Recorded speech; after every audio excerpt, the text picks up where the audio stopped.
বিক্রেতা, পারিবারিক বস্ত্র প্রতিষ্ঠান, খাগড়া, বহরমপুর এবং লালবাগ, মুর্শিদাবাদ। রাতের অন্ধকারে দুষ্কৃতীদের হাতে খুন হলো তৃণমূলের বুথ সভাপতি পতিত পাল। ঘটনাটি রেজিনগর বিধানসভার আন্দুলবেড়িয়া ১ নম্বর গ্রাম পঞ্চায়েতের। তৃণমূলের বুথ সভাপতির বয়স আনুমানিক ৪০ বছর। গত ২১ তারিখ সোমবার রাতে টোটো নিয়ে বাড়ি ফিরছিলেন তিনি। এমন সময় একদল দুষ্কৃতী রাস্তা আটকে বেধড়কভাবে মারধর করে এবং ধারালো অস্ত্র দিয়ে আঘাত করে। তারপর স্থানীয় লোকজন ছুটে আসতে দুষ্কৃতীরা পালিয়ে যায়। স্থানীয়রা তৃণমূল কর্মীকে উদ্ধার করে মুর্শিদাবাদ মেডিকেল কলেজ ও হাসপাতালে পাঠালে সেখানে ৪ দিন ভর্তি থাকার পর ২৫ তারিখ শুক্রবার রাতে মুর্শিদাবাদ মেডিকেল কলেজ ও হাসপাতালে মারা যান তিনি। ওই তৃণমূল কর্মী ৭ জনকে চিনতে পারে এবং ওই ৭ জনের বিরুদ্ধে রেজিনগর থানায় এফআইআর দায়ের হয়। পুরো বিষয়টি তদন্ত শুরু করেছে রেজিনগর থানার পুলিশ। এখনো পর্যন্ত কাউকে গ্রেপ্তার করা সম্ভব হয়নি। পুলিশ সূত্রে জানা যাচ্ছে তারা পলাতক। দীর্ঘদিনের বুথ সভাপতি এবং তৃণমূল কংগ্রেসের বলিষ্ঠ কর্মী। গত ৩ দিন আগে আনুমানিক সন্ধ্যা ৭:৩০টার দিকে ও বাড়ি ফেরার রাস্তায়, টোটো নিয়ে বাড়ি ফেরার রাস্তায় কয়েকজন দুষ্কৃতী ওকে অ্যাটাক করার পরে তাকে তার মুখ বেঁধে রড, শাবল আরও ইত্যাদি কিছু দিয়ে গুরুতর আঘাত করে। সেই আঘাত করার পর দুষ্কৃতীরা সেই মতো অবস্থায় পালিয়ে যায় এবং স্থানীয় লোকজনরা তাকে উদ্ধার করে মুর্শিদাবাদ মেডিকেল কলেজে ভর্তি করে গত রাতে তিনি মারা গেছেন। তো তাই পতিত পাল বেশ কয়েকজন দুষ্কৃতীকে চিনতে পারেন। তাদের নামে অলরেডি এফআইআর হয়েছে।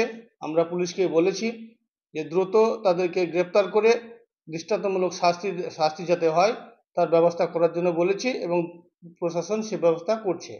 এখনও কেউ গ্রেপ্তার হয়নি। আসামিরা সকলেই পলাতক। পুলিশ তদন্ত চালাচ্ছে। আমার নাম মঞ্জু শেখ, বেলডাঙ্গা পূর্ব চক্রের ব্লক সভাপতি। ২১শে জুলাই টোটোই একটা আমার যে ভাস্তেটা টোটো চালিয়ে আসে, ওতে একটা প্যাসেঞ্জার ছিল সৈনিক ডিপার্টমেন্টে চাকরি করে।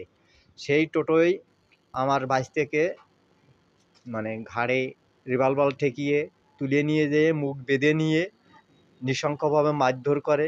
মারধর করার পরে পাশের বাড়ির কয়েকটা লোক ওই মারধর করার পরে কিছু দূর যাওয়ার পরে ও মানে চিৎকার করে যে আমার বাঁচাও বাঁচাও। পাশের বাড়ির কয়েকটা মহিলা তাকে দেখে তুলে নিয়ে যেয়ে তার ওই সেবা যত্ন যতটা করার দরকার করার পরে আমরা বহরমপুর নিয়ে আসি।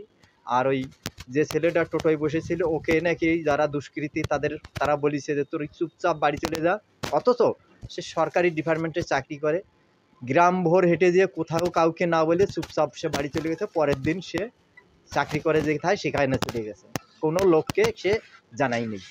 কোন গ্রামের ঘটনা? আন্দুলবেড়ি কলোনি। মেরেছে আমার ভাইস্তে পতিত পাল। না মেরেছে না, মার খেয়েছে। মানে যে মারা গেল মারিছে গ্রামের দুষ্কৃতীরা। কেন, কি কারণে মারলো? ভোট পারফেসে ওই পতিত পাল এর আগে যে একটা গন্ডগোল হয়, গন্ডগোল হলে ওর বাবা এবং ভাইকে মারে এবং মারার জন্যই তারা একটা কেস করে। কেস করলে যেগুলো আসামি থাকে সেই আসামির ভিতর সাগর নামে একটা ছেলের সরকারি চাকরির আবেদন করে, তার চাকরি হয়তো হবে, পুলিশ ভেরিফিকেশনে আটকে যায়। তার জন্য তার হুমকি দেয় বিজেপির লোক যে এই কেস তুলে নে, আনলে তোদের মারা ধরা করা হবে। আচ্ছা, এটার মধ্যে কি রাজনৈতিক কোনো ব্যাপার আছে? হ্যাঁ, রাজনৈতিক ব্যাপার আছে।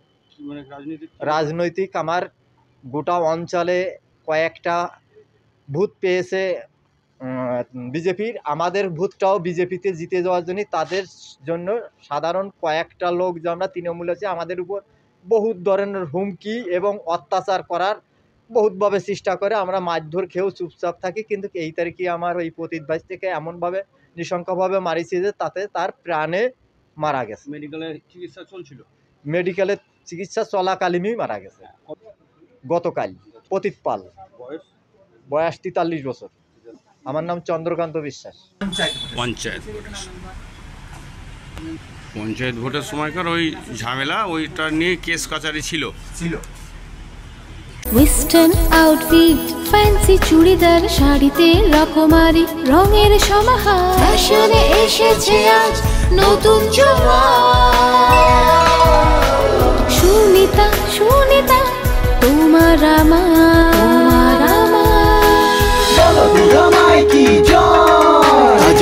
সুন্দর হাওয়া নতুন চাওয়া পোশাকের এই আঙিনায় সুনিতা মন ছুঁয়ে যায় সুনিতা সুনিতা সুনিতা সবার। সুনিতা 309 নেতাজি রোড, খাগড়া, বহরমপুর, মুর্শিদাবাদ।